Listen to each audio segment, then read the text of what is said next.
네, 안녕하세요. 워터독입니다. 연말 잘 보내고들 계신가요? 오늘은 얼마 전에 돌아가신 찰리 먼거옹에 관한 책입니다. 바로 찰리 먼거 바이블이란 책인데요. 오늘은 이 책 안에서 찰리 먼거가 남긴 유산이 어떤 게 있는지 한번 알아보도록 하겠습니다. 제가 4가지 정도 꼽아봤습니다. 첫 번째 유산은 격자 모형 틀이라는 겁니다. 두 번째는 오판의 심리학, 세 번째는 투자에 대한 조언, 네 번째는 인생에 대한 조언입니다. 각각 유산들이 어떤 것들인지는 뒤에서 순서대로 한 번씩 알아보고요. 일단은 찰리 먼거 인생을 간단하게 한번 살펴보겠습니다. 찰리 먼거는 버핏과 마찬가지로 미국 오마하에서 태어났고요. 그리고 버핏과는 6살 차이가 났습니다. 그리고 둘 다 버핏의 할아버지의 식료품점에서 아르바이트를 한 경험이 있다고 하네요. 둘이 같이 일한 건 아니지만. 그리고 먼거는 대학교를 가서 변호사가 됐고요. 변호사 일을 하다가 이제 지인의 소개로 버핏을 만나서 버커셔 해서웨이의 부회장이 되었습니다. 먼거가 버핏에게 큰 영향을 미쳤다고 많이 말들 합니다. 가장 큰 영향이 담배꽁초 투자 방식에서 벗어나게 해줬다고 하는 거죠. 버핏이. 버핏은 그레이엄의 제자라서 투자 초창기에는 아주 싼 기업들, 거의 망하기 직전인 기업들을 찾아서 투자를 해서 그래서 이제 담배꽁초 투자 방식이라는 건데요. 벌어진 담배꽁초는 더럽지만은 어쨌든 한 모금 정도는 빨 수 있다는 점에서 저가의 주식을 담배꽁초에 비유를 한 거죠. 근데 먼거를 만나고 나서는 아주 싸기만 한 주식이 아니라 좋은 주식을 적당한 가격에 사는 그런 투자 방식으로 바뀌었다고 합니다. 물론 먼거는 버핏은 아주 똑똑한 사람이라서 자신을 만나지 않았더라도 잘했을 거라고 그렇게 말은 합니다. 먼거는 버핏에게 이런 영향을 미쳤다. 먼거의 유산들을 본격적으로 살펴보기 전에 찰리 먼거가 어떤 식으로 투자를 진행하는지 그 부분에 대해서 잠깐 한번 보고 넘어가겠습니다. 일단 첫 번째는 잘하는 주식을 선택하는 겁니다. 내가 잘하는 분야에서만 주식을 선택하는 거죠. 잘하는 분야만 2단계로 넘어갈 수 있는 겁니다. 먼거와 버핏이 계속적으로 얘기하는 능력 범위에 관한 문제죠. 나의 능력을 알고 그 능력 안에서만 투자를 진행한다. 능력 범위에 관한 개념입니다. 먼거의 말에 따르면 자신의 책상에는 3개의 서랍장이 있다고 합니다. 첫 번째 서랍장은 내가 잘하는 것, 두 번째 서랍장은 잘 모르는 것, 세 번째 서랍장은 이해할 수 없는 것. 기업을 딱 보고 내가 잘할 수 있는 분야면은 잘하는 것에 넣고 모르는 거는 모르는 것에 넣고 이해할 수 없는 건 이해할 수 없는 것에 넣는 거죠. 그리고 잘하는 것에 있는 서류만 2단계로 넘어가는 겁니다. 아는 것을 안다고 하고 모르는 것을 모른다고 하는 것이 진정으로 아는 것이다. 먼거가 자주 인용하는 공자의 말입니다. 모르는 것이 뭔지 정확하게 알아야 됩니다. 그래야지 이런 분석을 할 수가 있겠죠. 버핏은 또 이렇게 말했습니다. 우리는 2m 높이의 장애물은 피하고 30cm 높이의 장애물만 골라서 넘었습니다. 쉬운 것만 한다는 거죠. 쉬운 것만. 굳이 어려운 투자를 하지 않는다는 뜻입니다. 2단계는 정성적, 정량적 분석을 하고 경영진에 대해서 평가하는 겁니다. 이제부터 본격적으로 분석을 시작하는 거죠. 기업 보고서, 분석 보고서, 재무제표 이런 것들을 확인하고 경영진에 대해서 평가를 합니다. 제일 중요한 게 경영진에 대한 평가죠. 경영진이 솔직한지, 주주에 대해서는 어떤 태도를 취하는지, 주인의식은 있는지, 현금을 어떻게 사용하는지, 특히 중요한 게 현금을 어떻게 사용하는지가 제일 중요합니다. 자신들에게 과도한 보상을 하진 않는지 이런 거를 중점적으로 봅니다. 즉 자본 배분 능력이죠. 여기에서 이제 먼거의 기준에 부합하면 이제 3단계로 넘어갑니다. 3단계는 경쟁력 평가입니다. 다른 경쟁사들에 비해서 지금 이 기업만이 가지고 있는 경쟁력은 어떤 것이 있는지, 경제적 해자 같은 거죠. 해자라는 게 성주회를 둘러싼 무릉덩이 같은 거잖아요. 성이 기업이라면은 뭐 낮은 원가, 브랜드 파워, 규모 이점, 기술 우위 같은 게 해자가 될 수 있겠죠. 그리고 그 성을 지키는 성주가 아주 자본 배분을 잘하고 주주를 우선하는 그런 경영자라면 아주 좋은 성주가 지키고 있는 성이라고 볼 수 있겠죠. 그리고 그 해자가 계속 유지될 수 있는지도 살펴봐야 합니다. 기술 혁신이라든지 어떤 신제품, 새로운 경쟁사의 등장 이런 것들로 해서 해자가 없어질 수도 있습니다. 먼거의 말에 따르면 낡은 해자는 계속 사라지고 새로운 해자가 계속 등장한다. 해자가 얼마나 유지될지도 중요하게 봐야 하죠. 경쟁력까지 통과했다면 이제 마지막 단계입니다. 2단계, 3단계에서는 가치에 대한 내용이었죠. 가치에 대한 평가. 가치가 있는지, 투자할 만한 대상인지, 가치가 있는 것인지 평가하고 세 번째 내재 가치는 내재 가치에 비해서 적당한 가격인지 아닌지 알아내야 된다는 거죠. 앞에 가치를 평가했으니까 이제 거기에 맞는 적당한 가격인지 알아봐야 된다는 겁니다. 너무 비싸면은 투자를 하지 않고 적당하거나 싸다면은 투자를 하겠죠. 이렇게 간단하게 먼거의 투자 프로세스를 알아봤습니다. 이제 본격적으로 먼거가 남긴 유산들을 보겠습니다. 첫 번째 유산입니다. 격자 모형 틀. 뭔가는 이 격자 모형 틀이라는 게 머릿속에 있어야 된다고 말합니다. 이 격자 모형 틀 안에는 어떤 학문적인 개념들이 있는 거죠. 언제든지 꺼내 쓸 수 있는 어떤 그런 도구함 같은 겁니다. 뭔가가 소개해준 그런 개념들을 보면 이런 것들이 있습니다. 복리, 역발상, 사회적 증거, 임계증량, 완전마진, 정규분포, 확률, 현대다윈주의, 비용 편익 분석, 볼츠만 상수, 맨큐의 경제학, 모든 학문에서 어떤 그런 개념들을 다 가져오는 겁니다. 다학제적 관점이죠. 경제학, 경영학뿐만 아니라 심리학, 생물학, 화학, 공학, 물리학 모든 학문에서 유용한 개념들을 가져와서 머릿속에 집어넣는 겁니다. 그리고 그런 개념들을 적재적소에 사용할 수 있어야 되죠. 한마디로 머릿속 도구함에 도구를 집어넣는 겁니다. 공구상자라고 생각해보면 쉽습니다. 어떤 문제를 발견했을 때 예를 들어서 못을 박아야 되면은 공구함을 열었을 때 망치를 꺼낼 겁니다. 이런 식으로 문제에 맞는 도구를 머릿속에서 꺼내는 것. 그 도구함이 격자 모형 틀이고 그 도구들이 이런 개념들이라는 거죠. 만약에 나사를 풀어야 된다면은 나사를 쪼이거나 풀어야 된다면 드라이버를 꺼내야겠죠. 못을 박아야 된다면 망치를 꺼내고. 또 뭔가 강조한 말이 이겁니다. 망치를 든 사람에게는 모든 문제가 못으로 보인다. 망치를 든 사람에게는 모든 문제가 못으로 보인다. 마크 트웨인이 한 말인데요. 아주 기가 막힌 말입니다. 예를 들어서 내가 가지고 있는 주식의 주가가 하락했다고 해봅시다. 주가가 하락했는데 원인을 알아야겠죠. 원인을 알아야 되는데 만약에 제가 가지고 있는 모형이 하나밖에 없어요. 거시경제. 학교에서 배운 거시경제 모형밖에 머릿속에 없으면은 주가 하락에 대해서 거시경제 관점으로 계속 분석을 하려고 하겠죠. 물가라든지 금리 이런 관점에서만 기업의 주가 원인을 찾으려고 하면 제대로 된 분석이 안 되겠죠. 당연히 회계도 알아야 될 것이고 경영도 알아야 될 것이고 이런 것들을 다 꺼내서 주가 하락에 대한 원인을 찾아야 됩니다. 반대로 또 회계만 있으면 안 되겠죠. 거시경제적 문제도 분명히 있을 겁니다. 회계만 알아서도 안 되고 거시경제만 알아서도 안 됩니다.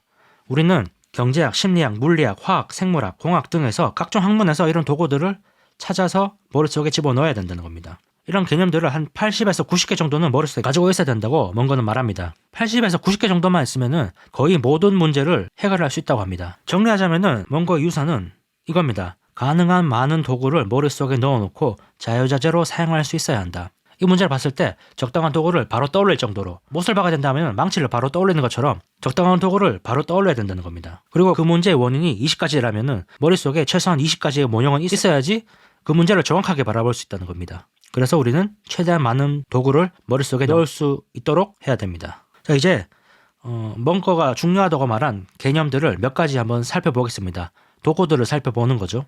첫 번째 도구는 수학입니다. 수학 안에 복리라는 개념도 있고 조합과 순열, 정규분포, 기하학, 확률 그런 개념들이 있죠. 그 중에서 정규분포에 대해서 잠깐 보겠습니다. 정규분포는 정모양 패턴으로 대부분 사람들의 행동이 평균적인 상태에 모여있고 매우 특이하거나 드문 상태는 덜 자주 발생한다는 그런 분포도입니다. 사람들의 행동을 찍으면은 이런 종목에 나타난다는 거죠. 사람들의 평균 수익률을 분포도상에 찍으면은 이렇게 나타날 겁니다. 이 분포의 이름을 정규분포라고 하는 거죠. 예를 들어서 2022년에 개인 투자자 평균 수익률이 마이너스 25%라고 하거든요. 그러면은 2025년에 개인 투자자들의 수익률을 찍으면은 이런 식으로 찍히겠죠. 한 사람 찍히는데 제일 중앙에 있는 사람들이 25%라는 겁니다. 평균 25%고 플러스 100%인 사람도 있을 거고 마이너스 100%인 사람도 있을 겁니다. 그런 사람들은 극소수라는 거죠. 대부분 평균에 수렴한다. 그런 개념이라고 볼 수 있습니다. 회계도 반드시 알아야 됩니다. 뭔가는 복식보기가 대단한 발명품이라고 아주 극찬을 하는데요. 그러면서도 회계의 한계도 알아야 된다고 하거든요. 회계는 출발점일 뿐이라는 거죠. 대표적으로 감가상각 같은 것도 인간의 편의에 의해서 그냥 대략적으로 가늠 잡아서 회계상에 표시를 할 뿐이죠. 감가상각을 예를 한번 들어볼까요? 예를 들어서 어떤 회사가 1억짜리 재테기를 샀다고 해볼게요. 1억짜리 재테기를 샀는데 이 재테기를 한 분기에 회계 처리하면은 너무 많은 비용이 발생하기도 하고 이 전투기를 10년 정도 탈 수 있다고 하면은 효용기간을 10년 정도로 잡고 10년 동안 할부로 이 비용 처리를 하는 겁니다. 10%씩 비용 처리를 하는 거죠. 1년에 1,000만 원씩. 근데 이건 어디까지나 어림잡아서 회계상에 표시를 할 뿐인 거죠. 실제로는 전투기가 더 빨리 고장날 수도 있고 더 오래 탈 수 있는 거니까요. 그래서 회계는 출발점일 뿐이다. 아무리 깔끔하게 표시를 한다고 해도 재테크의 효용기간을 정확하게 알 수는 없다. 그래서 회계는 알아야 되지만 한계도 알아야 된다. 공학 개념도 뭔가가 많이 소개를 합니다. 대표적으로 품질관리 모형이라는 게 있습니다. 품질관리 모형이라는 거는 품질 향상에 일정 수준의 돈을 투자를 하면은 고장률이 일정 수준 낮아진다는 어떤 그런 개념입니다. 품질 향상에 돈을 투자하면은 일정 수준은 고장 확률이 낮아진다. 만약 어떤 회사가 품질 향상에 어느 정도 돈을 투자를 하는지 알아볼 수도 있겠죠. 투자자라면은. 그러면은 대충 품질 관리 모형을 꺼내서 이 정도 고장률이 떨어지겠구나 라는 것도 유추를 해볼 수 있겠습니다. 그리고 임계질량도 유용하다고 멍거가 말합니다.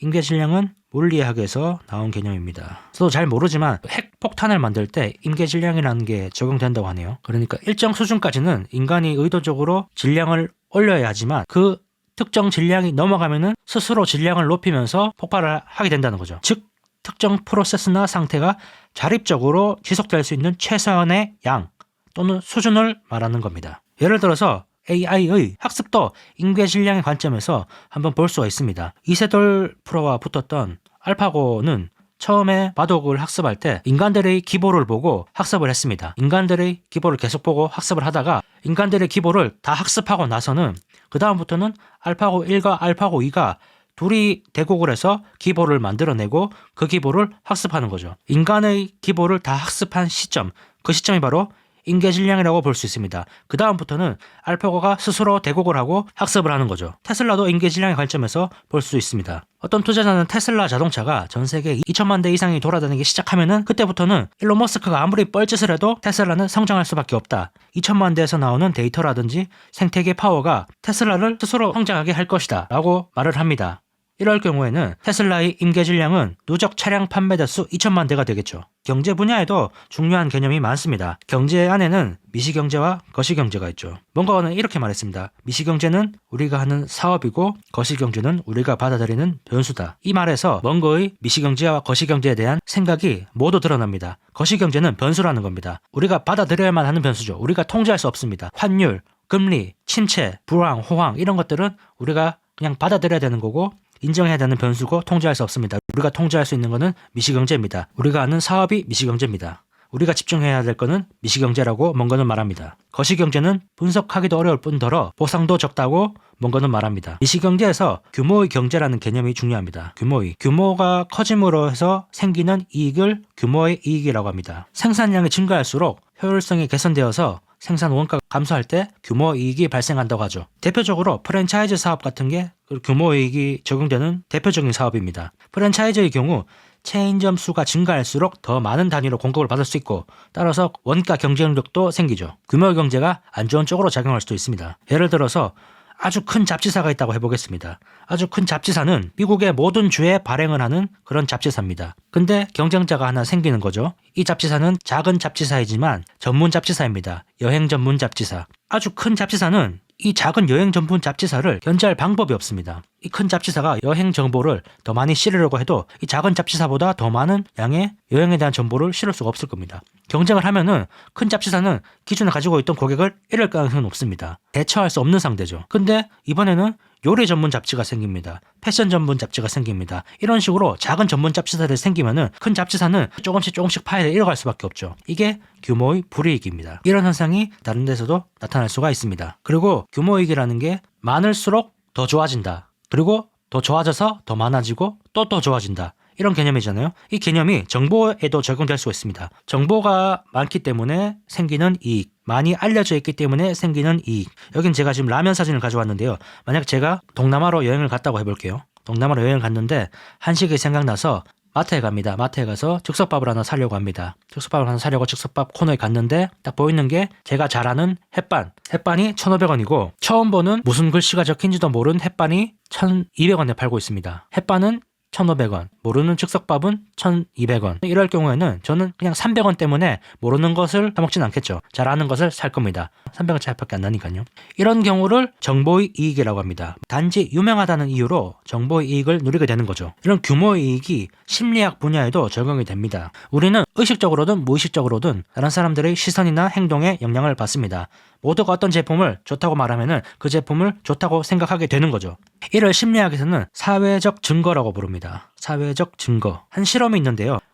보통 엘리베이터를 타면은 문 쪽을 바라보고 타잖아요. 대부분 그럴 겁니다. 엘리베이터를 타서 돌아서 문 쪽을 보고 서죠. 만약에 엘리베이터 문을 딱 열었는데 안에 타고 있던 5사람이 모두 문 쪽이 아니고 벽 쪽을 보고 있다면은 타려고 기다렸던 사람이 타서 어떻게 행동할 것인가 라는 실험을 했는데 대부분 안에 타고 있던 사람들과 마찬가지로 벽을 보고 선다는 겁니다. 다른 사람들의 행동에 영향을 받은 거죠. 사실은 격자 모형 틀 안에 들어갈 수 있는 개념 같은 거는 어떤 사회적 증거라든지 거시경제, 미시경제 이런 어떤 학문적인 개념뿐만 아니라 아주 간단한 개념도 격자 모형 틀 안에 들어갈 수 있습니다. 예를 들면 이런 겁니다. 이유 말하기. 이유 말하기는 뭐 어떤 그런 학문적인 개념이 아니죠. 한 실험에 따르면은 이유를 말했을 때 양보받을 확률이 올라간다고 합니다. 재밌는 건 말도 안 되는 이유를 제시를 해도 양보받을 확률이 올라간다는 사실입니다.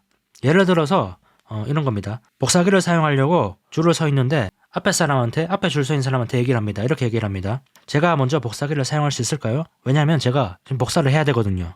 이런 말도 안 되는 이유라도 양보받을 확률이 올라간다고 합니다. 이것도 심리학적인 어떤 그런 요인이 있다고 하네요. 그래서 뭔가가 경제학, 수학 이런 거 못지않게 중요하다고 말하는 학문이 바로 심리학입니다. 그리고 제가 두 번째 유산으로 꼽았던 오판의 심리학도 심리학에 대한 분야죠. 심리학뿐만 아니라 생물학, 화학, 공학, 물리학 모든 학문에서 모형 틀 안에 넣을 개념을 가져올 수가 있습니다. 이런 뭔가가 제시한 개념들뿐만 아니라 스스로도 개념을 찾아서 머릿속에 집어넣어야 합니다. 그럴 때 가장 개념을 효율적으로 사용할 수 있다고 멍거는 말합니다. 스스로 개념을 찾아서 학습할 수 있는 가장 좋은 방법이 멍거는 독서라고 말합니다. 예를 들어서 이전 영상에서 소개했던 책 소로스 투자 특강이라는 책에서는 저는 재귀성 이론이라는 개념을 배웠습니다. 저는 이제 재귀성 이론이 머릿속 격자 모형 틀 안에 들어가 있는 거죠. 또 하워드 막스의 투자와 마켓 사이클 법칙이라는 책에서는 사이클 이론이라는 것에 대해서도 공부를 했었죠. 저는 이제 사이클 이론도 머릿속에 격자 모형 틀 안에 들어가 있다고 볼 수 있을까요? 있겠죠. 혹시 개념들이 궁금하시다면 위의 영상에서 시청해 주시길 바랍니다. 멍거의 첫 번째 유산, 격자 모형 틀에 대해서 알아봤습니다. 이런 도구들 저는 앞으로 가능한 많이 이런 도구들을 머릿속에 넣는 거를 목표로 해보려고 합니다. 오래 걸리더라도 천천히라도 조금씩 채워나갈 수 있도록 노력을 해보겠습니다. 그리고 제 채널에서 공유를 하겠습니다. 그리고 여러분도 같이 하면 좋을 것 같네요. 두 번째 유산인 오판의 심리학. 사실 오판의 심리학도 하나의 도구라고 볼 수 있습니다. 격자 모형 틀 안에서 하나의 도구인데 심리학이라고 뭔가가 이름을 붙인 만큼 하나의 학문으로도 볼 수가 있겠죠. 이걸 간단하게 개념을 말씀드리면은 사람의 생각에 영향을 미칠 수 있는 요인들이라고 말할 수 있겠습니다. 사람의 판단에 영향을 미치는 요인들, 편향, 경향 같은 거죠. 이런 것들이 하나하나가 사람들의 판단에 영향을 미칠 수 있다는 말입니다. 그리고 이게 25개가 있습니다. 뭔가가 제시한 게 25개가 있습니다. 이런 것들을 다는 보지 말고요. 제가 중요하다고 생각하는 몇 가지만 보겠습니다. 가장 먼저 볼 편향은 보상과 처벌 편향입니다. 인센티브 편향이라고도 하는데요. 이기심 편향이라고도 합니다. 예를 들어서 뭔가가 제록스라는 회사를 들여다보고 있는데 제록스의 복사기 중에 구형 제품이 신형 제품보다 더 많이 팔리고 있다는 사실을 발견했습니다. 구형 제품은 성능도 안 좋고 가격도 비싼데 왜 더 많이 팔릴까? 라고 생각해서 뭔가는 들여다봤죠. 들여다봤더니 구형 제품을 판매했을 때 영업사원이 받는 인센티브가 더 높았습니다. 회사 입장에서는 재고를 쳐내기 위해서 그런 제도를 사용한 거겠죠. 근데 고객 경험이 안 좋아지겠죠. 이런 경우에. 이걸 보고 인센티브 편향이 얼마나 강력한 편향인지 뭔가는 느낀 거죠. 이 보상과 처벌 편향은 아주 강력한 편향입니다. 그래서 뭔가가 오판의 심리학에서도 가장 많은 부분을 할애해서 설명하는 내용이죠. 간단하게 말하면은 사람들은 자신의 이익에 따라 움직이고 그 반대로는 처벌을 피하는 쪽으로 움직인다는 겁니다. 이 보상과 처벌 편향을 생활에 어떻게 적용할 수가 있을까요? 예를 들어서 어떤 사람한테 어떤 행동을 이끌어내고자 한다면은 그 사람의 감정에 호소할 것이 아니라 보상과 처벌에 중점을 맞춰서 설득을 해야 된다는 겁니다. 멍거가 말한 살로몬 브라더스의 예를 보겠습니다. 살로몬 브라더스의 고문 변호사는 직원의 비리를 회사 CEO에게 전달을 하면서 이렇게 말했습니다. 우리에게 이 비리 사건을 보고할 법적 의무는 없지만 도덕적 의무는 있다고 생각합니다. 이 말은 아주 맞는 말이죠. 아주 올바른 말이지만 CEO는 이 말을 듣지 않고 보고를 미뤘습니다. 변호사는 이렇게 말했어야 됩니다. 이 문제는 드러나게 될 것이고 그러면 당신은 돈도 잃고 지위도 잃고 재난을 당하게 됩니다. 변호사가 이렇게 말했다면 CEO는 보고를 했을 겁니다. 멍거가 가장 존경하는 벤저민 프랭클린, 항상 언급하는 사람이죠. 멍거가 가장 존경하는 벤저민 프랭클린은 이렇게 말했습니다. 누군가를 설득하려면 이성이 아니라 이기심에 호소해야 된다. 두 번째는 반감 혐오 편향과 선호 애정 편향입니다. 이건 아주 쉽게 볼 수 있는 편향이죠. 한마디로 싫어하는 사람은 뭘 해도 믿게 보이고 좋아하는 사람은 뭘 해도 좋게 보인다는 겁니다. 이런 편향에 빠져서 잘못된 판단을 내리면 안 된다는 것이 뭔가의 말이겠죠. 불일치 회피 편향은 기존에 알고 있던 지식과 다른 상반되는 지식이 들어왔을 때 나타나는 어떤 그런 거부 반응 같은 겁니다. 물리학자 막스 플랑크에 따르면은 나이 많은 기득권 물리학자들은 물리학 신개념을 한 번도 수행한 적이 없다고 합니다. 그런데 반면 선입견이 없어서 사고가 유연한 젊은 물리학자들은 이런 신개념을 빨리 수용할 수 있었죠. 새로운 아이디어가 받아지기 어려운 이유는 기존의 아이디어와 불일치하기 때문입니다. 불일치 회피 경향, 다른 말로 인지부조화죠. 내가 알고 있는 것과 다른 것이 보였을 때 믿지 않는 것, 인지부조화 경향입니다.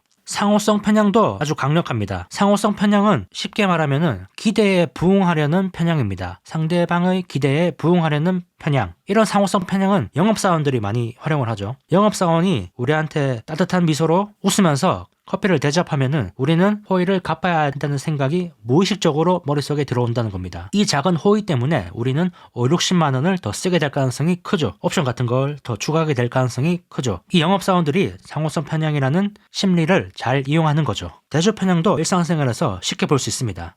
이 사람이 심리학 마케팅 교수 치알딘이라는 사람인데요. 이 사람이 학교에서 한 가지 실험을 합니다. 바게트 3개를 갖다 놓고 첫 번째 바가지에는 뜨거운 물, 두 번째 바가지에는 차가운 물, 세 번째 바가지에는 미지근한 물을 갖다 놓고 학생들에게 이렇게 말합니다. 왼손은 뜨거운 물에 담그고 오른손은 차가운 물에 담그게 하고 잠시 후에 양손 모두 미지근한 물에 담그게 하는 거죠. 그러면 학생은 이렇게 느낍니다. 한 손은 뜨겁다고 느끼고 한 손은 차갑다고 느낍니다. 이게 바로 대조 편향입니다. 우리는 절대값이 아니라 상대값으로 인식을 한다는 거죠. 이전에 뜨거운 물에 들어갔기 때문에 미지근한 물은 차갑게 느껴지고 이전에 차가운 물에 들어갔기 때문에 미지근한 물이 뜨겁게 느껴지는 겁니다. 이게 바로 대조 편향이죠. 이 대조 편향을 잘 모르면 어떻게 될까요? 잘 모르면 이런 상황이 발생합니다. 예를 들어서 방을 구하러 다닌다고 해보겠습니다. 만약에 이 중개업자가 이 대조 편향을 잘 알고 아주 영악하게 활용을 한다면 이렇게 할 겁니다. 처음에는 아주 안 좋고 비싼 방을 3개 연달아 보여줍니다. 아주 안 좋고 비싼 방 3개 연달아 보여주고 그 뒤에 적당히 안 좋으면서 조금 비싼 방을 보여주는 거죠. 그러면 대조 편향에 따라서 지금 보는 방도 분명히 안 좋은데 앞쪽에 본 것 때문에 지금 보는 방이 좋아 보이게 되죠. 그래서 선뜻 계약을 하게 될 수도 있습니다. 우리는 이런 대조 편향이 만들어낸 심리적 편향에 휘둘리지 않도록 항상 인식을 해야 되죠.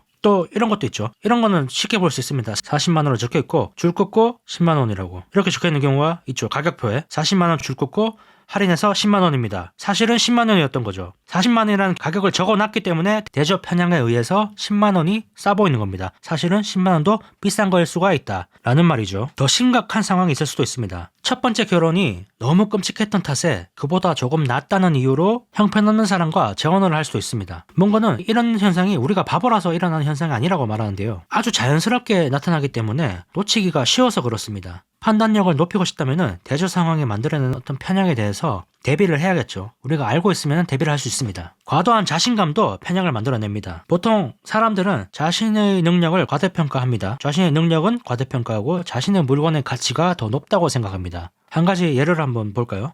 제가 알아보니까 2022년에 연금복권 판매량은 3,200억이라고 합니다. 반면에 롯데 판매량은 롯데가 아니라 로또의 판매량은 67조라고 합니다. 왜 이렇게 차이가 많이 날까요? 물론 당첨금의 차이도 있겠지만은 과도한 자신감 경향이 작용했기 때문입니다. 사람들은 자신들이 번호를 선택했을 때 그 번호가 당첨 확률이 높다고 과신합니다. 사실 생각해보면은 아무런 의미가 없거든요. 기계가 찍나 내가 찍나 꿈에서 나온 번호를 찍나 당첨 확률은 똑같습니다. 그래서 만약에 복권 사업을 하고 싶다면 사람들이 스스로 번호를 선택할 수 있는 복권을 만들어야 됩니다. 박탈에 대한 과민 반응 경향은 많이 알려져 있는 심리적 요인이죠. 사람은 10달러를 벌었을 때의 행복감보다 10달러를 잃었을 때의 상실감이 2배 정도 강하다고 합니다. 다른 말로는 손실 회피 경향이죠. 사회적 증거 편향은 앞선 심리학 모형에서도 잠깐 살펴봤었죠. 엘리베이터에 다른 모든 사람이 입구 쪽이 아닌 벽 쪽을 보고 서 있다면 새로 탑승하는 사람도 다른 사람처럼 벽을 보고 설 가능성이 높다. 우리는 다른 사람의 행동에 영향을 받아서 다른 사람들처럼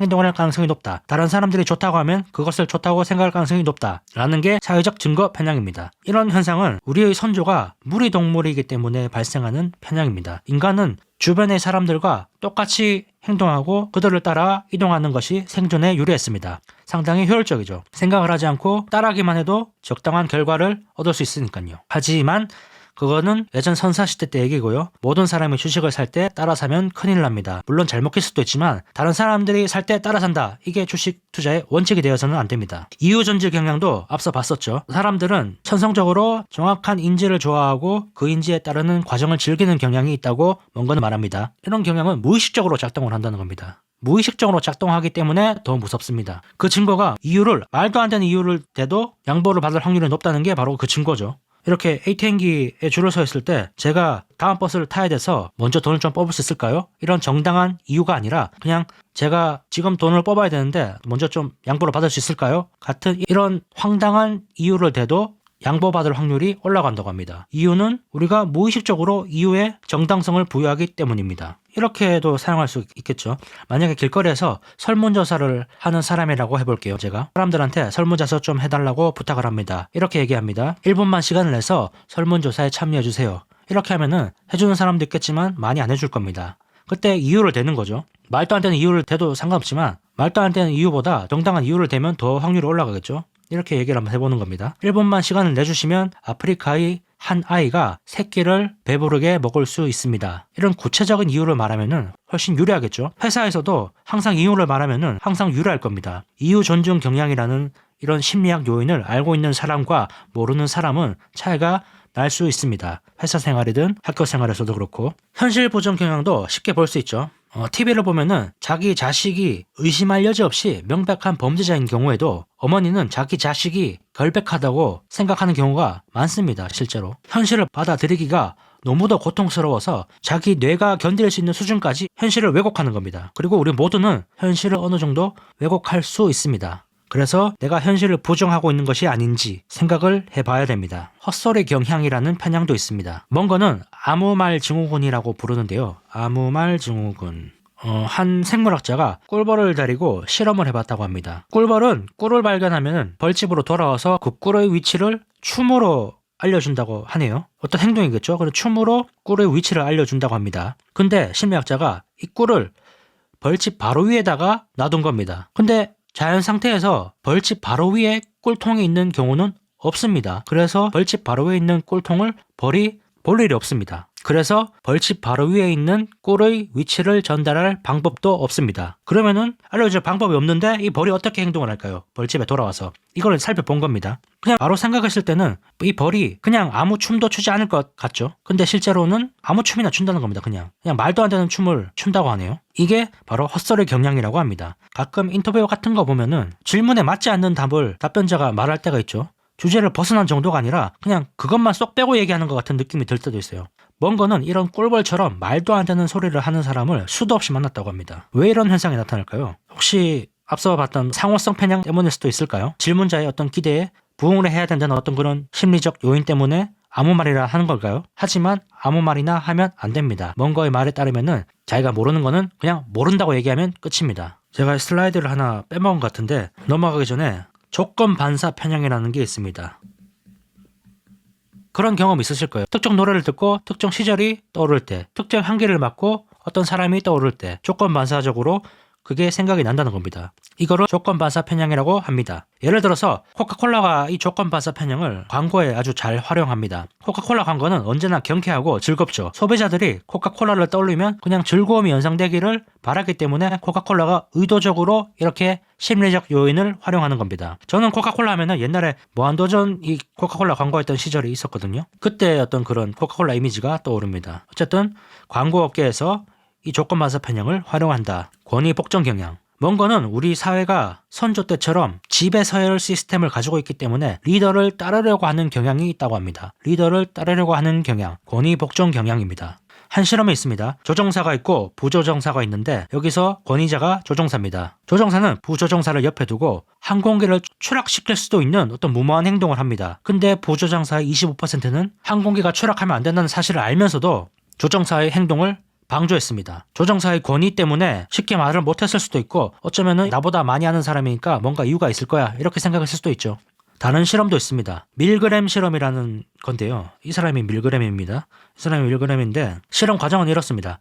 실험자들을 학생과 교수로 나누고 실험실에 넣습니다. 전기 고문 의자에 죄수 연기를 하는 연기자가 앉아 있습니다. 전기 고문 의자에 연기자가 앉아 있는 거죠. 그리고 이제 교수가 죄수 연기자에게 문제를 냅니다. 틀리면은 학생이 전기 고문 장치를 켜도록 이렇게 지시를 합니다. 말도 안 되는 일이죠. 문제를 틀렸다고 전기 고문을 한다는 것 자체가 하면 안 되는 행동이죠. 근데 결과적으로는 많은 참가자들이 전기 고문 스위치를 눌렀다는 겁니다. 밀그램은 이 실험으로 사람들이 권위 앞에서 비이성적인 행동을 할 수 있다라는 사실을 보여줬죠.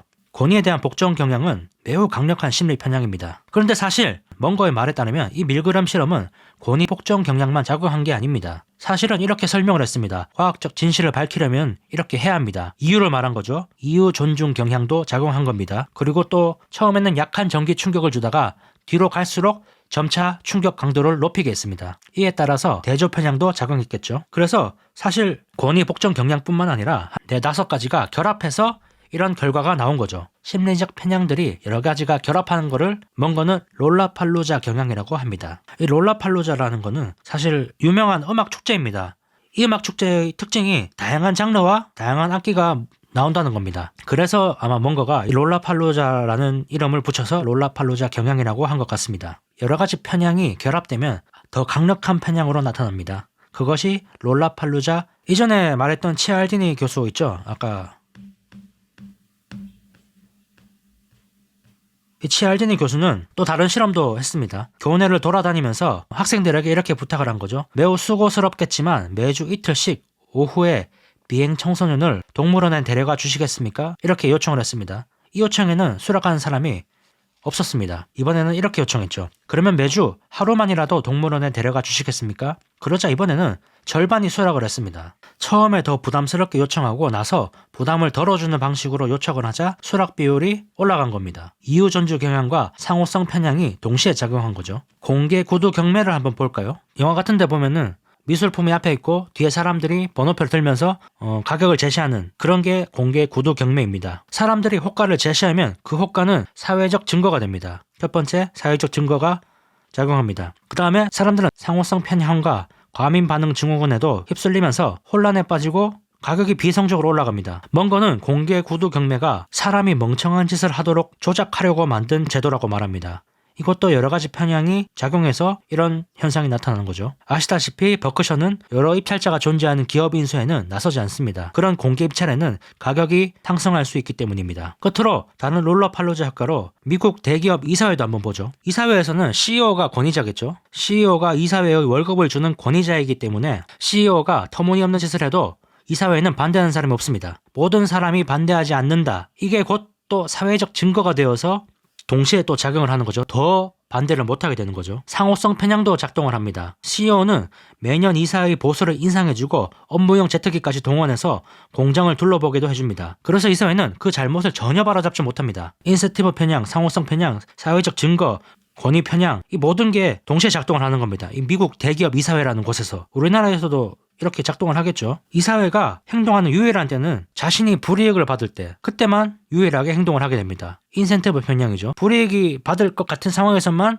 행동을 하게 됩니다. 이렇게 이사회가 제대로 역할을 하지 못하는 것도 오판의 심리학의 여러 경향들이 동시에 작동한 것이 이유라는 것이 먼거의 설명입니다. 먼거는 인간의 뇌는 항상 지름길을 찾도록 진화했다고 합니다. 지름길로 가면 상대적으로 쉽고 에너지 소모도 적기 때문입니다. 문제는 그 지름길이 항상 안전하지 않다는 거죠. 이런 편향들은 우리가 위험한 지름길로 가도록 유도를 합니다. 오판의 심리학 편향들이죠. 그래서 먼거는 이렇게 말했습니다. 투자 종목 선정 과정에서 이런 편향 현상이 발생하지 않을 것으로 생각하시나요? 만약 그렇게 생각한다면 당신은 나와 완전히 다른 세상에 사는 셈입니다. 주식 투자에서도 이런 편향이 분명히 작동을 한다는 겁니다. 먼거의 말은. 그렇다면 우리는 어떻게 해야 될까요? 먼거는 다윈의 말을 인용해서 해법을 제시합니다. 나는 오랜 세월 동안 내가 내린 결과에 반대되는 출판물, 새로운 관찰 또는 생각을 보거나 떠올렸을 때는 반드시 메모를 했다. 이 습관 덕분에 내 견해에 대한 반대 증거, 내가 주목하거나 대답하려고 시도하지 못한 것은 극소수에 불과했다. 나의 생각을 끊임없이 의심한 거죠. 나의 생각을 끊임없이 계속 의심하는 생각을 했기 때문에 반대되는 의견이 나왔을 때 바로 반박을 할 수 있었다는 거죠. 아시다시피 찰스 다윈은 진화론을 주장한 사람이잖아요. 그때 당시에는 진화론이 말도 안 되는 그런 개념이라고 공격을 많이 받았었죠. 그래서 반대되는 의견도 많이 받았을 겁니다. 그래서 찰스 다윈은 혹시 자기가 틀리진 않았을까 계속 곱씹은 겁니다. 즉 우리는 자신이 확증 편향에 빠질 수 있다는 사실을 인정하고 반대되는 사실을 적극적으로 수렴해야 확증 편향을 극복할 수 있습니다. 즉 오판의 심리학이라는 것이 정말 유용한 개념인 것 같습니다. 투자할 때도 그렇고 다른 사람들의 행동을 이끌어낼 수 있는 방법, 이유 말하기 같은 거에 그렇죠. 이걸 아는 것과 모르는 거는 완전히 다릅니다. 사기를 당할 확률도 엄청나게 줄어들겠죠. 그냥 가장 쉽게 이유 말하기만 실천을 해도 사회생활이 아주 편해질 것 같습니다.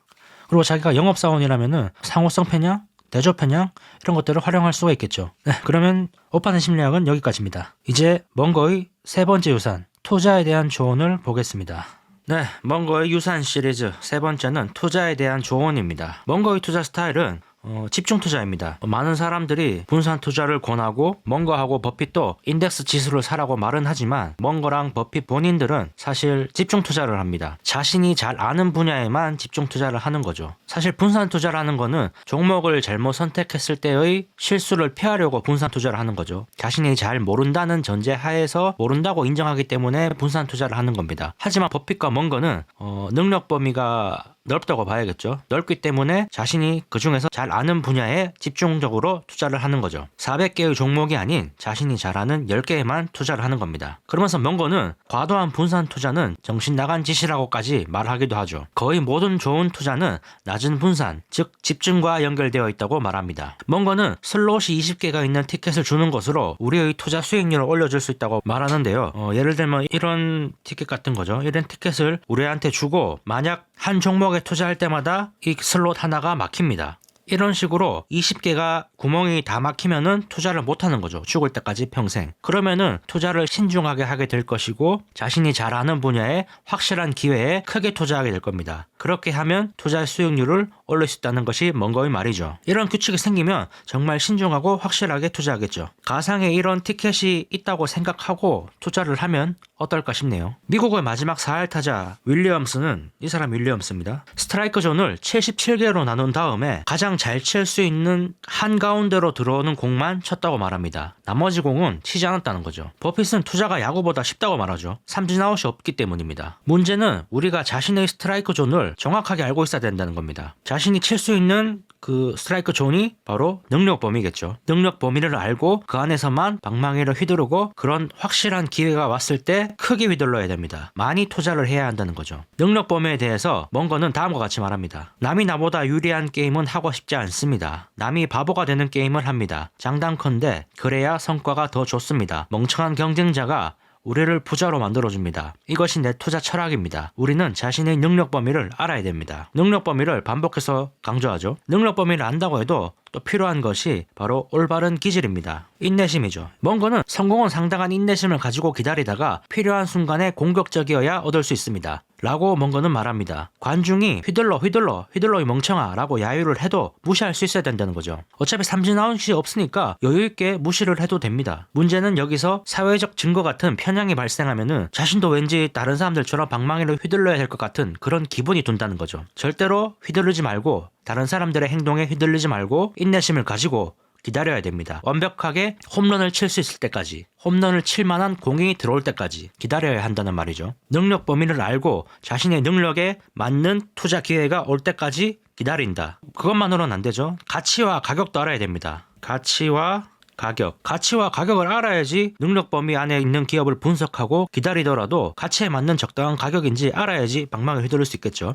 가치와 가격. 멍거는 이 페리뮤추얼이라는 시스템을 계속적으로 말을 하는데요. 이 페리뮤추얼이라는 거는 말 그대로 상호간의 내기입니다. 상호간의 내기. 상대방의 배팅에 따라서 배당률이 변하는 시스템이죠. 경마 같은 게 그렇습니다. 한국 경마 역사상 가장 잘 뛰었던 말이 당대불패라는 말인데 이 당대불패가 전성기 때 배당률이 1.2였다고 합니다. 1,000원을 걸면 1,200원을 받는 거죠. 근데 거기서 수수료를 빼면 거의 받는 게 없겠죠. 당대불패가 우승할 거라는 사실은 다 알고 있지만 다른 사람들이 다 알고 있기에 다 거기에 투자했기 때문에 사실 돈을 벌 수가 없는 겁니다. 다 똑같은 투자를 할 거기 때문에. 이런 배팅은 하면 안 됩니다. 멍거의 말에 따르면 이런 배팅은 하면 안 됩니다. 또 주식도 이런 페리뮤추얼 시스템이라는 거죠. 예를 들어서 IBM은 전성기에 PBR이 6배였습니다. 반면 이 BNSF라는 같은 시기에 BNSF라는 철도 회사는 PBR이 0.3배였죠. 왜 이런 차이가 났냐면은 IBM은 누가 봐도 성장할 수 있고 아주 좋은 회사였고 BNSF는 누가 봐도 성장성이 없을 것 같은 데다가 강성 노조에 시달리는 철도 회사였기 때문이죠. IBM의 사업이 철도 사업의 전망보다 밝다는 사실은 봐봐도 알 수 있습니다. 그러나 주가까지 고려하면 어느 종목에 투자해야 될지 확실하지 않죠. 사실 이 BNSF는 버크셔가 투자했던 종목입니다. 0.3배에서 더 이상 빠질 게 없다고 판단하는 거죠. 인기가 많은 주식은 가격의 그 성장성이 이미 녹아있을 가능성이 높습니다. 승리를 했을 때 1.2만 배당을 받는 베팅을 할 것인가, 확률은 50%지만 이겼을 때 3배를 먹을 수 있는 베팅을 할 것인가, 이 두 차이가 바로 그 차이죠. 이런 시스템에서 이길 수 있는 방법은 뭘까요? 멍거는 이렇게 말합니다. 돈을 번 사람은 자주 베팅하지 않는다. 이긴 사람은 항상 가격이 잘못 매겨진 경우에만 베팅을 합니다. 방금 말한 성공 확률은 50%인데 기대 수익률은 3배 이상인 경우에만 베팅을 하는 거죠. 이렇게 가격이 잘못 매겨진 기회가 자주 올까요? 당연히 자주 오지 않겠죠. 그래서 인내가 중요합니다. 최근에 기회가 언제 있었을까요? 코로나로 인한 폭락 같을 때. 그럴 때가 기회라고 볼 수 있겠죠. 그런 기회는 거의 오지 않습니다. 코로나도 사실 10년에 한 번 온 기회였죠. 그래서 10년이라도 기다리겠다라는 인내심이 중요합니다. 그리고 그런 기회가 왔을 때는 크게 투자해야 되죠. 많이 투자해야 한다는 말이죠. 자, 이때까지 우리는 집중 투자, 인내심, 그리고 가격, 가치와 가격을 비교해야 된다는 거죠. 이렇게 세 가지를 봤습니다. 인내심을 가지고 가격이 싸질 때 집중 투자를 할 텐데 뭐에 집중을 해야 하냐는 거죠. 자, 멍거가 좋아하는 사업이 바로 이 사업입니다. 자본 지출이 필요 없는 사업. 멍거와 버핏이 둘 다 좋아하는 사업이죠. 멍거에 따르면 세상에는 두 가지 종류의 사업이 있습니다. 첫 번째는 연간 15%를 버는 사업이고 자기 자본 이익률이죠. 연간 12%를 버는 사업이며 주주는 그해 말에 그 12% 이익을 전부 가져올 수 있습니다. 두 번째 사업은 역시 12%를 벌지만 모든 이익 잉여금은 반드시 재투자되어야 됩니다. 결국 남은 현금은 하나도 없는 거죠. 멍거는 이런 부류의 사업을 싫어합니다. 자본적 투자가 계속 필요한 사업. 어떤 사업이 그럴까요? 반도체 D램도 사실 자본적 지출이 계속 필요한 사업입니다. 경쟁자가 있기 때문에 경쟁을 해야 하죠. 가격 경쟁이 될 가능성이 높습니다. 그래서 생산량을 늘릴 수 있는 공장을 더 짓거나 돈을 벌었을 때 공장을 증설하거나 아니면 기술 투자를 계속적으로 해야 합니다. 그래야지 경쟁사보다 앞서 나갈 수 있으니까요. 반대로 코스트코나 시즈캔드 같은 회사는 자본적 지출이 거의 필요 없습니다. 시즈캔드는 브랜드 파워가 있기 때문에 버크셔가 인수하고 나서 자본적 투자를 거의 하지 않았다고 하네요. 또 멍거가 좋아하는 사업이 가격 결정력이 있는 사업이죠. 가격 결정력이 있는 사업을 좋아합니다. 시스캔드도 브랜드 파워가 있기 때문에 인플레이션이 왔을 때 가격을 올릴 수 있죠. 코스트코도 마찬가지입니다. 회비를 올릴 수 있습니다. 멍거가 좋아하는 사업은 자본적 지출이 필요 없으면서도 가격 결정력이 있는 사업 이라고 할 수 있겠죠. 이제 멍거의 조언들을 다시 키워드로 한번 정리해 보겠습니다. 집중 투자, 인내, 능력 범위, 낮은 가격, 좋은 사업. 좋은 사업이란 가격 결정력이 있고 자본 지출이 거의 필요 없는 사업이라 할 수 있겠습니다. 이 모든 것을 조합하면 결론이 나옵니다. 능력 범위를 알고 그 안에서 좋은 사업 모델을 가진 회사를 찾고 낮은 가격이 올 때까지 인내합니다. 그리고 기회가 왔을 때 집중적으로 크게 많은 돈을 투자합니다. 멍거의 말입니다. 수십 년 동안 우리가 실천한 방법은 좋아하는 주식이 떨어졌을 때 더 많이 사들이는 것이었습니다. 자신의 판단에 명확한 자신감을 가지고 있다면 주식을 더 사서 낮은 주가를 이용하십시오. 정말로 좋은 투자 기회는 자주 나타나지도 오래 지속되지도 않기 때문에 행동할 준비가 되어 있어야 합니다. 준비된 사람이 되십시오. 이 준비라는 게 뭘까요? 이 준비라는 거는 좋은 사업을 찾아내서 알고 있어야겠죠. 언제든지 이 주식은 매수해도 괜찮다. 좋은 가격 모으면 매수해도 괜찮다라는 주식을 사전에 이미 분석이 끝내놓은 상태여야 합니다. 그리고 그것을 매수할 현금이 있어야겠죠. 인생에 대한 조언으로 넘어가기 전에 마지막으로 월가에 대한 멍거의 생각도 한번 들어보죠. 월가에 대한 멍거의 생각은 한마디로 투자자들이 멍거의 조언과는 반대로 움직이도록 유도한다는 겁니다. 투자자들의 탐욕과 증권사의 공격적인 영업이 거품을 만들어내죠. 월가는 높은 가격에 인기 있는 상품을 포장해서 마케팅합니다. 인기가 있다는 것은 곧 비싸다는 뜻이죠. 현명한 사람은 이런 거품을 멀리해야 한다고 멍거는 말합니다. 멍거의 말을 한번 들어보시죠. 승자가 되려면 돈을 매우 선별적으로 걸어야 합니다. 그런데도 자산운용업계가 멍청한 짓을 하는 이유는 무엇일까요? 낚시 도구를 파는 사내에게 내가 물었습니다. 미끼가 자주색과 녹색이군요. 물고기가 실제로 이런 미끼를 무나요? 그가 대답했습니다. 물고기에게 파는 물건이 아닙니다. 펀드 매니저는 이런 미끼를 파는 사람과 같습니다.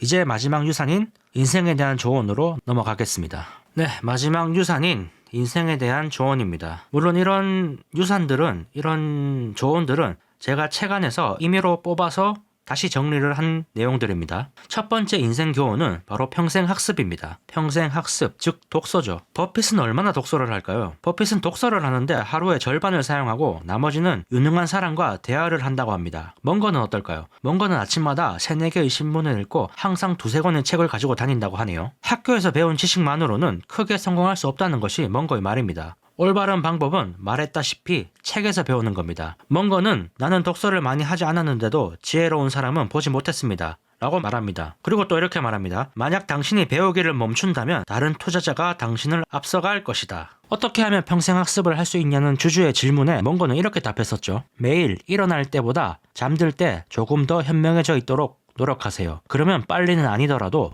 한 걸음씩 앞으로 나갈 수 있을 겁니다. 저도 사실 이 말을 듣고 아무리 바쁘더라도 자기 전에 책을 한 장이라도 읽으려고 노력을 합니다. 한 페이지라도 읽고 자면 조금이나마 현명해진 거니까요. 멍거의 인터뷰 내용입니다. 돌아보면 돈을 더 많이 벌지 못한 것이나 더 유명해지지 못한 것은 후회되지 않습니다. 더 빨리 현명해지지 못해서 유감스러울 뿐입니다. 그래도 다행스러운 것은 내 나이 92세에도 여전히 무식해서 배울 것이 많다는 사실입니다. 멍거의 겸손과 유머가 돋보이는 인터뷰였죠. 평생 학습을 한다는 것은 멍거와 버핏이 강조한 능력 범위를 늘리는 겁니다. 평생에 걸쳐서 능력 범위를 넓히는 거죠. 하지만 늘리는 동시에 능력의 한계를 반드시 알고 그 안에 머물러야 합니다. 자신의 능력 범위를 알고 그 안에 머물러라. 이 말은 겸손하라는 말과도 비슷합니다. 겸손은 능력 범위입니다. 제가 생각했을 때 겸손해야지 능력 범위를 알 수가 있습니다. 자신이 모르는 것을 모른다고 말할 수 있는 겸손. 조금 안다고 해서 완벽하게 안다고 말하지 않는 겸손. 자신을 과대평가해서는 안 된다는 거죠. 한 사람이 멍거에게 질문을 했습니다. 애플, 페이스북, 구글, 아마존, 알리바바 주가가 과대평가되었다고 생각하시나요? 멍거의 대답은 딱 한마디였습니다. 잘 모릅니다. 거시경제에 대한 질문에는 어떻게 답했을까요? 이렇게 답했습니다. 나는 조류를 거슬러 수영할 수 있기를 바랄 뿐 조류를 예측하려 하지 않습니다. 대성공과 대실패를 만나면 이들 두 사기꾼을 모두 똑같이 대할 수 있어야 합니다. 때가 되면 호황이 오고 때가 되면 불황이 옵니다. 나는 어떤 경우에도 최선을 다해야 한다고 믿습니다. 이 대답도 겸손을 강조한 대답입니다. 거시경제에 대한 예측은 능력 범위 밖의 일입니다. 능력 범위 밖에서 일어난 대성공과 대실패는 사실 똑같다는 겁니다. 내 능력 덕분에 대성공이나 대실패를 한 게 아닙니다.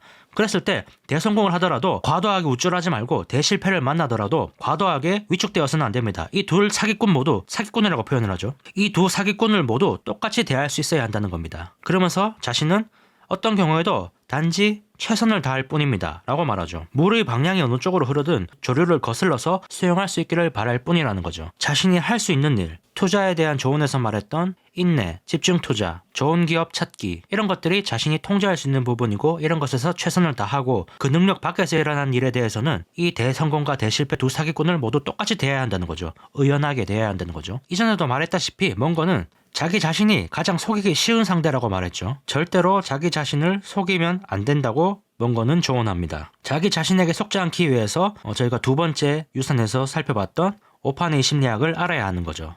인지 편향을 주의하고 낡은 생각을 버려야 하며 항상 체크리스트를 가지고 체크를 하고 독립적 사고를 해야 합니다. 체크리스트도 중요합니다. 체크리스트만 해도 실패 확률이 훨씬 낮아집니다. 전투기 조종사는 항상 이륙하기 전에 체크리스트를 확인하고 이륙한다고 합니다. 투자할 때도 체크리스트를 사용하면 사고 확률을 줄일 수 있겠죠. 그리고 반드시 독립적으로 사고해야 합니다. 멍거 말 맞다나 이발사에게 이발을 할 때가 되었는지 물어봐서는 안 됩니다. 주식 중개인에게 주식 투자를 해야 하는지 물어봐서는 안 된다는 거죠. 멍거는 질투심도 경계해야 한다고 말합니다. 질투심은 인간의 타고난 본성이기 때문에 벗어나기가 매우 어렵죠. 그래서 이런 질투심을 이용하는 사람이 아주 많습니다. 질투가 소비 성향을 높여준다는 사실은 거의 확실합니다. 허세적 소비를 한번 생각해 볼까요? 멍거는 이렇게 질문합니다. 존경의 대상이 되려면 롤렉스 시계가 필요한가요? 허세적 소비는 자본주의 사회에서 수요를 늘려줍니다. 하지만 멍거의 조언은 허세적 소비를 삼가라는 것입니다. 그냥 무시하라는 거죠. 멍거의 말에 따르면 허세적 소비를 해도 그다지 행복해지지 않습니다. 롤렉스 시계 등에 돈을 소비하는 충동적인 사람보다 만족 지연을 하는 사람이 장기적으로 더 잘 살게 됩니다. 만족 지연이라는 거는 지금 당장 느낄 수 있는 만족을 뒤로 미루는 거죠. 뒤에 더 큰 만족을 얻기 위해서. 사실 투자와도 비슷한 개념이죠. 지금 있는 현금을 나중에 더 큰 현금으로 받기 위해서 지금 투자를 하는 거죠. 만족지연을 잘하는 사람은 투자도 잘할 가능성이 높습니다. 만족지연도 몽고가 강조하는 것 중 하나입니다. 연구에 의하면 만족지연 능력은 타고나는 것으로 밝혀졌습니다. 마시멜로 이야기라는 책을 아시나요 혹시? 아주 옛날에 읽었던 책 같은데 내용이 이런 겁니다. 어떤 아이에게 마시멜로 하나를 주면서 기다리라고 하는 거죠. 10분 동안 기다리면은 안 먹고 기다리면 10분 뒤에 마시멜로 2개를 주겠다. 배당률이 거의 100% 2배 되는 아주 완벽한 투자 기회죠. 하지만 어리기 때문에 이게 하기가 쉽지 않다는 겁니다. 그래서 마시멜로 이야기에서는 이런 아이들한테 실험을 해서 기다린 아이들과 기다리지 못한 아이들 이 두 부류를 추적 조사하는 겁니다. 이 아이들이 성장할 때까지. 실험 결과 마시멜로를 먹지 않고 기다린 아이가 성인이 되어서도 성공할 확률이 높았습니다. 즉 만족 지연을 잘하는 아이가 성공할 확률이 높습니다. 몽고는 이렇게 말합니다. 당신이 즉각 만족해야 적성이 풀리는 충동적인 사람이라면 10중 8구 풍요롭게 살지 못하며 그 성향은 고칠 수도 없습니다. 아주 뼈를 때리죠. 그러나 만족지연 성향이 조금이라도 있는 사람이라면 그 성향을 키워서 풍요로운 삶을 추구할 수 있습니다. 즉각적인 만족 추구는 망하는 길입니다. 쉽게 해답이 보이지 않는 문제를 발견하면 반대로 생각해보는 것도 유용합니다. 반대로 생각해보기도 몽고가 계속 강조합니다. 어떤 문제는 뒤집어서 문제를 생각했을 때 더 쉽게 문제가 해결되기도 한다고 합니다. 예를 들어서 내 업무가 인도를 발전시키는 것 이라고 한다면 이렇게 생각하는 겁니다. 인도의 문제를 더 악화시키려면 어떻게 해야 할까? 이렇게 생각해보죠. 나의 투자 수익률을 엉망으로 만들기 위해서는 어떻게 하면 될까? 이렇게 하면 답이 의외로 간단하게 보일 겁니다. 답은 뭘까요? 몽고의 조언과 반대로 하는 거죠. 모르는 사업에 투자를 하고 인내 따위는 버리고 비싼 가격에 매수하고 낮은 가격에 팝니다. 그리고 잦은 매매를 하고 가격과 가치 따위는 따지지 않고 다른 사람의 행동과 똑같이 행동하는 거죠. 또 인생에서 실패하려면 어떻게 해야 할까요? 게으르고 못 믿을 사람이 되고 몽고의 유산에서 아무것도 배우지 않으면 됩니다. 마지막으로 몽고의 조언을 한번 들어보시죠. 독일 속담에 사람은 너무 빨리 늙고 너무 늦게 철든다 라는 말이 있습니다. 우리는 모두 이 문제를 떠안고 살아갑니다. 더 부유해진다고 해서 훨씬 더 행복해지는 것도 아니고 더 가난해진다고 해서 훨씬 더 불행해지는 것도 아닙니다. 세상에는 좋은 사람이 절대 부족하지 않습니다. 우리는 좋은 사람을 최대한 많이 찾아내서 함께 살아가기만 하면 됩니다. 나머지 사람은 가까이 하지 마십시오. 세상을 살아가는 지혜는 대부분 매우 단순합니다. 노력할 의지만 있으면 내가 여러분에게 권하는 방법은 어렵지 않습니다. 하지만 그 보상은 엄청나게 큽니다. 보상에 관심이 있고 고통을 피하고 싶지 않으며 좋아하는 일을 더 잘하고 싶지 않다면 내가 하는 말에 관심을 기울이지 마십시오. 그냥 지금처럼 살아온 대로 살면 됩니다. 하지만 저는 보상에 관심이 있고 고통도 피하고 싶고 좋아하는 일을 더 잘하고 싶기 때문에 몽고가 남긴 유산에서 많은 것을 배우려고 합니다. 첫 번째 유산인 격자인식 모형 틀에서 도구들을 늘리고 두 번째 유산인 오판을 내릴 수 있는 요소들을 주의하며 매일 조금씩이라도 더 현명해지도록 노력하려고 합니다. 이 영상을 보신 구독자님들도 이렇게 할 수 있으면 좋겠네요. 네, 오늘은 찰리 몽고 옹께서 돌아가시고 나서 제가 책을 읽고 몽고의 유산이라는 시리즈로 영상을 한번 찍어봤습니다. 이번 영상을 만들면서 저도 많이 배웠습니다. 많이 배웠고 또 마음가짐도 많이 달라진 것 같습니다. 여러분은 어떠셨나요? 네, 그럼 오늘 영상은 여기서 끝내도록 하겠습니다. 새해 복 많이 받으시고 올 한해도 좋은 투자 성과 올리시길 바라겠습니다. 그리고 올 한해도 잘 부탁드리겠습니다. 그럼 전 다음 영상에서 찾아오겠습니다. 감사합니다.